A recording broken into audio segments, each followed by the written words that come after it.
Hi guys, welcome back to the channel. It's race day. Today we're taking part in the Banbury Star CC Hardriders time trial. I'm just on the way to the HQ in Roxton. A bit misty out here today and a bit damp on the roads. We're gonna do this one the right way.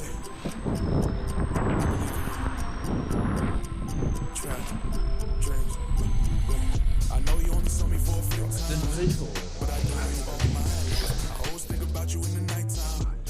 Okay, so this is the start sheet, and there I am, number 23. So just signing on here.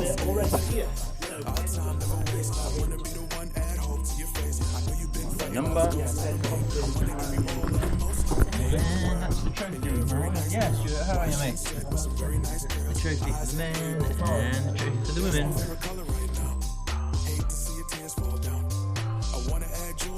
Okay, so got the number on the jersey and signed on.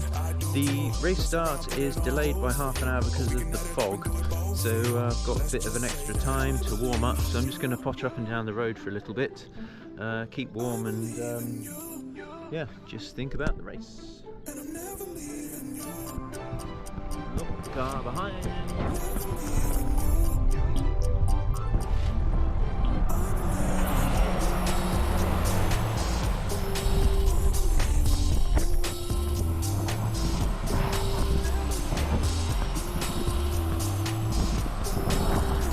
The start of the Hardriders used to be in the village of Roxton, but they've changed the speed limit to 20 miles an hour going through Roxton now.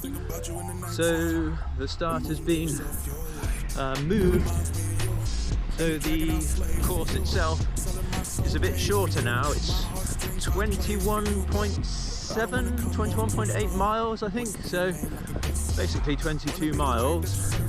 Now, last year I completed the course in just over an hour. It was like an hour and 19 seconds, I think. So I'm not going to trouble the leaderboard at all, but it would be nice to get a sub-hour time. So the start is just here. You just lay by. And I've got 40 minutes. 40 minutes until my start time.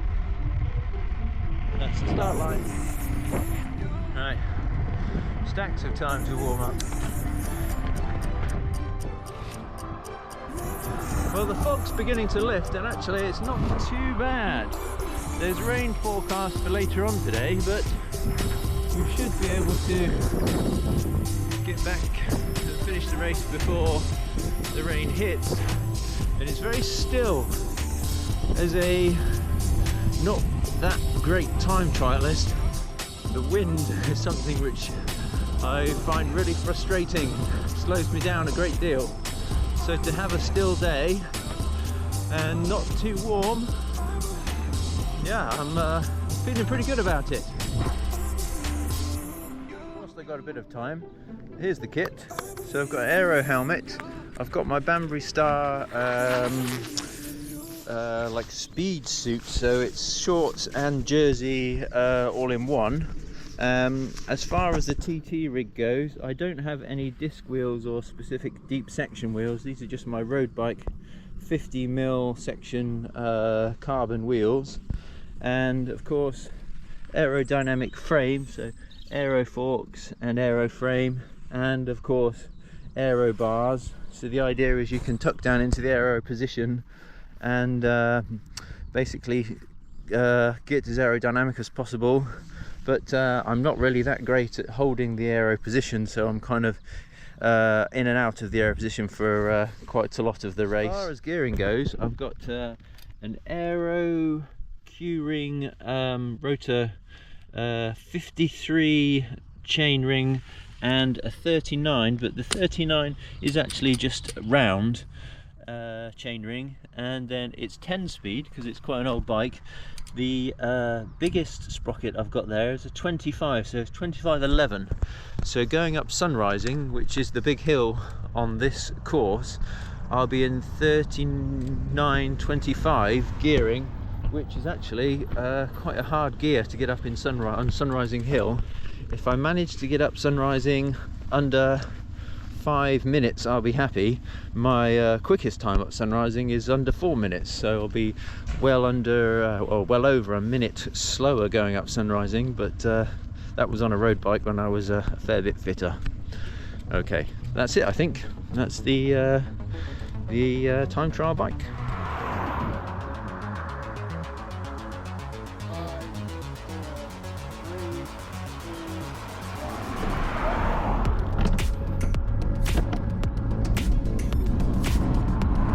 So hi guys, welcome back to the channel.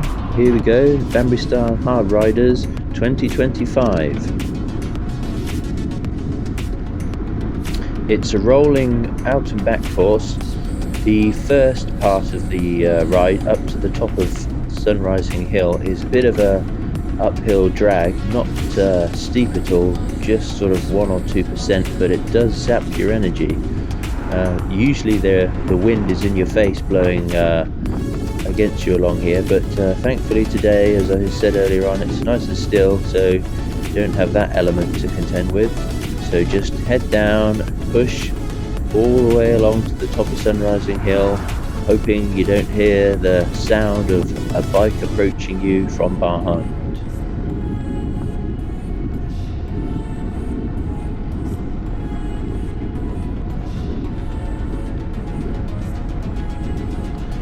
For any viewers to the channel who don't really know how time trialing works, you set off at minute intervals. So I was number 23 today, so I was set off at 9:23.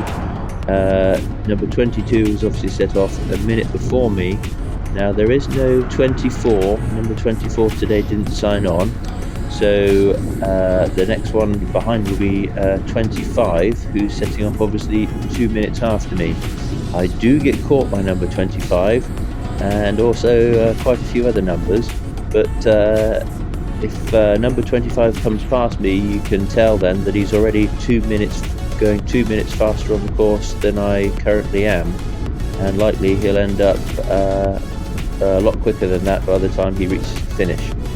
Anyway, that's how time trialing works. Usually number 1 will set off, say 9:01, and I don't think we had a number 1 this time, so I think the first rider off was number 4, set off at 9:04. Anyway, here we go.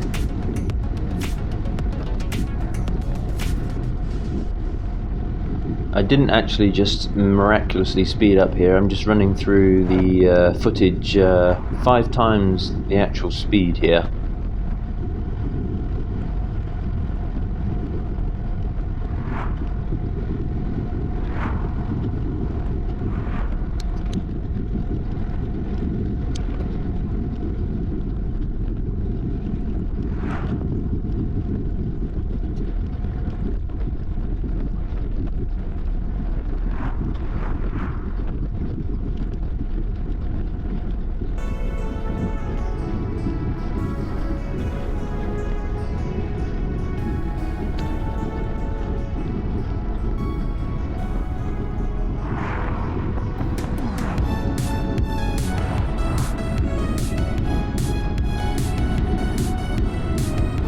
Most of the climbs I'll be getting out of the saddle, out of the aero position, which isn't really the best thing to do, but I really struggle climbing in the aero position.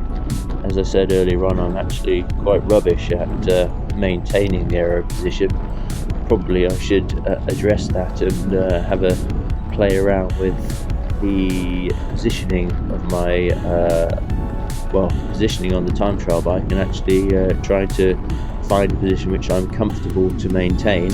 It might not be quite as aero as this position, say, but if I can contain and maintain that position for a longer period, I suppose eventually it will transpire that I'll be quicker in that position versus something more aggressive but difficult to hold. One of the main features of this Hardriders time trial is Sunrising Hill. This is the descent now of Sunrising Hill. It drops off pretty quick and your speed elevates quite rapidly, so you'll be hitting at this top section of the hill around about 30 miles an hour, but there is quite a sharp turn coming up, so you've got to be very cautious not to overcook it, or else you'll end up basically crossing over the other side of the road just to try and get this turn. So a lot of braking going on as you descend around this tight turn, but then once you're out of that turn you can really just put the hammer down, and along this sort of straighter bottom section here and this little drop off and ramp going down, hitting well over 40 miles an hour. I didn't tackle this drop off in the aero position on the aero bars. Didn't really have the courage to do it. I used to be tucked right down in the aero position, and obviously you can get even faster, but just don't quite have the courage and motivation to maintain the aero position down there these days.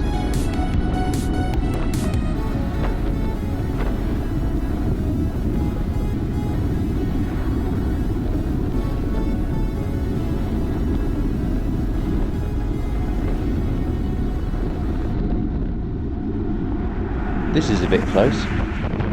Ooh.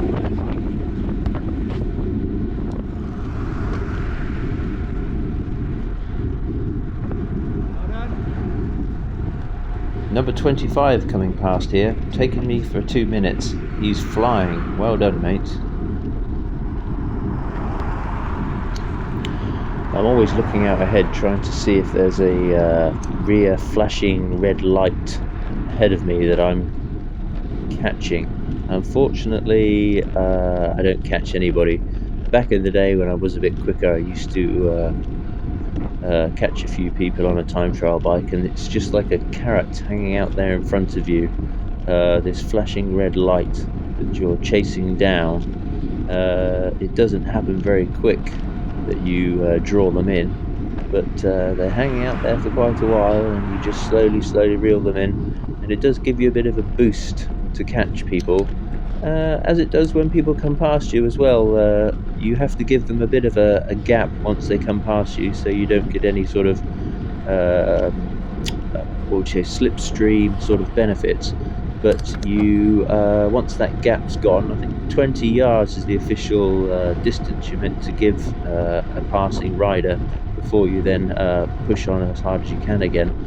But if you do have someone come past you and then you give them a gap, you can sort of try and push hard, and it gives you a bit of an impetus to go a bit faster and a bit harder. I don't know why, because you're always going as hard as you can anyway, but just sort of something psychological that gives you that little push. And then of course you question, why can't I have that extra push all the time?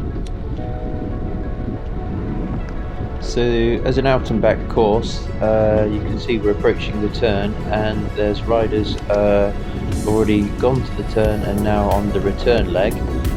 They're obviously over the side of the road there, and into Ettington, just through the village here, and then round the roundabout, and then back again. And that was another rider overtaking me, and he's absolutely flying too. Yep, I always give the guys a shout when they come past me. Well done, mate, yeah, good work, keep going. As I suppose they used to do when I came past them, golly, reminiscing. Anyway, he's flying through the traffic calming measure there. Return leg for that guy, and a little drag up to the roundabout here, and ready for the turn, going back. Luckily I didn't get snarled up in any traffic through the village of Ettington.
Cheers, Kerry.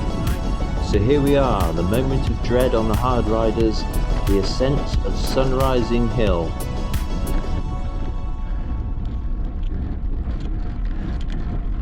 First off, you've got this ramp. I think it's about 16% gradient. I'm already dropped down into the small chainring, and I'm quickly firing my way through the cassette. And by the top of this little ramp then, I think I'm in the 39-25 gear ratio, and out of the saddle, pushing as hard as I can.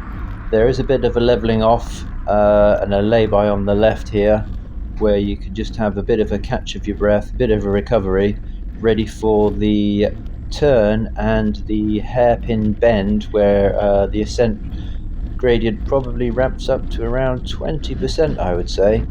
The hairpin is probably the hardest part of the climb, and then once you're beyond that, you've got the sort of draggy ramp up to the final turn at the top of the climb. Hard work.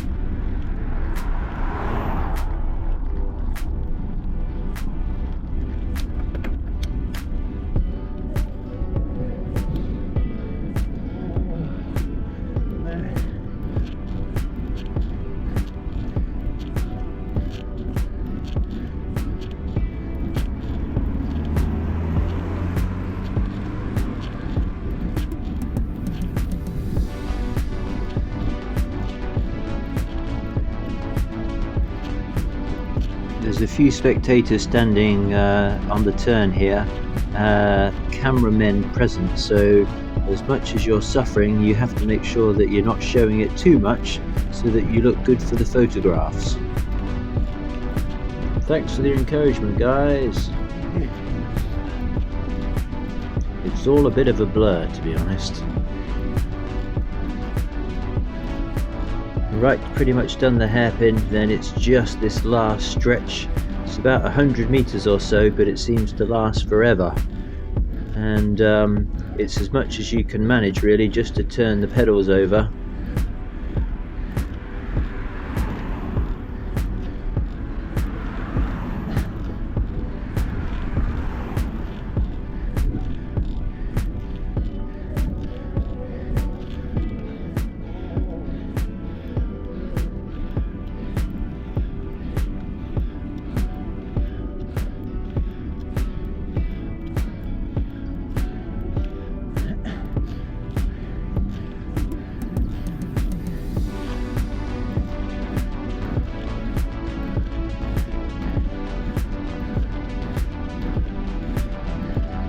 I think I could probably run up here faster, to be honest. Next time I'm doing the Hardriders, I'm definitely going to get a bigger gear ratio so it'll be easier to climb.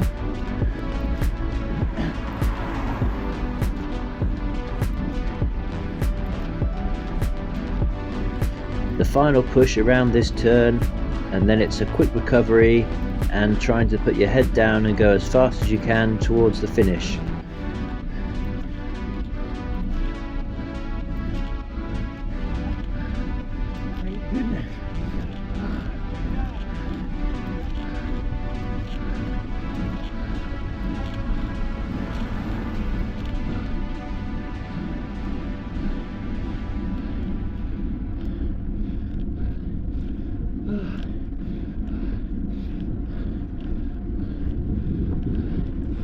Unfortunately, I didn't quite manage to complete the climb in under 5 minutes. Strava tells me I did it in 5 minutes and 16 seconds. Watch out, Hardriders 2026. I'll definitely do it in under 5 minutes then.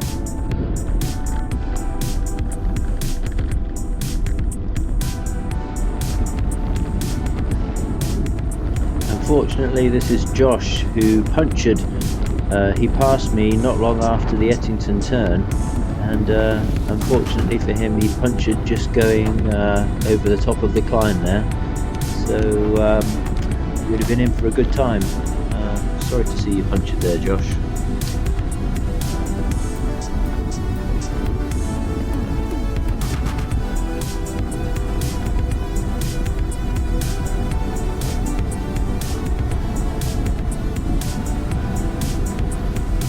past the start lay-by, and we have the fast final stretch back towards the finish line.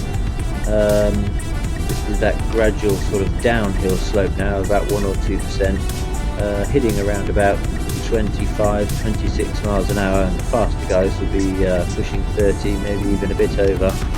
But feeling pretty tired, but knowing that the finish isn't far away, just trying to push as hard as you can, using up all your last bits of energy to try and get your time. I was looking at my computer and I knew I was close to getting my sub-hour, so I was really trying to push as hard as I could.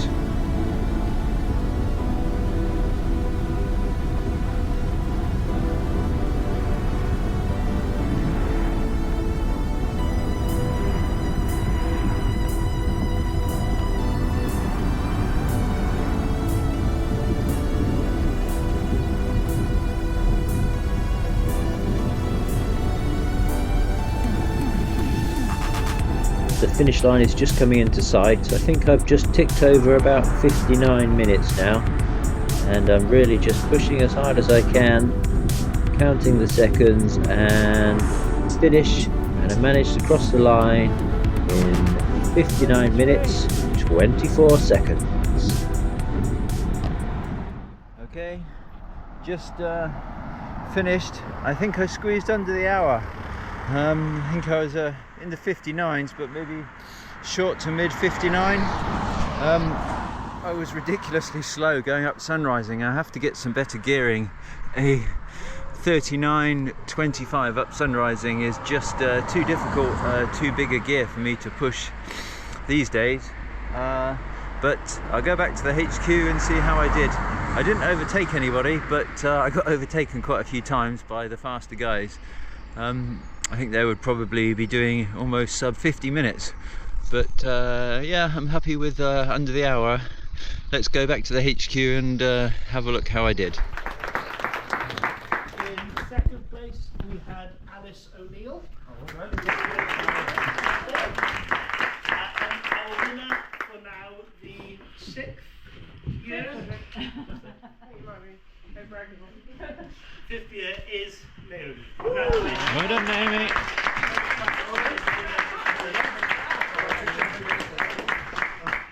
On to our Hardrider trophy. So this is actually one of the oldest trophies that we have as a club, and so it's really good to keep this going and to keep being able to present it and keep going forward with this. So in 3rd place for the men, we have had our perennial winner, and down to 3rd now on his road bike, David. Congratulations. Well done. 2nd place, I believe a previous winner of the award, is Jack O'Neill. Congratulations. Jack. Our winner this year with a course record, taking 20 seconds off last year's time, Max. Well done, Max. Well done, Max.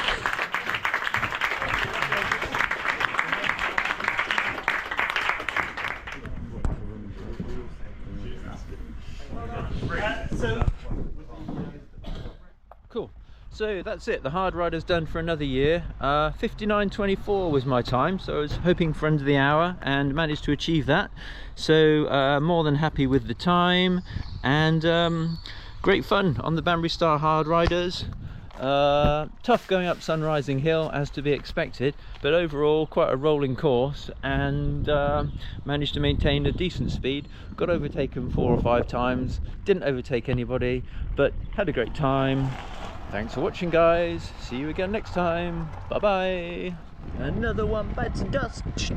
Another one bites dust. Hey, another one bites dust.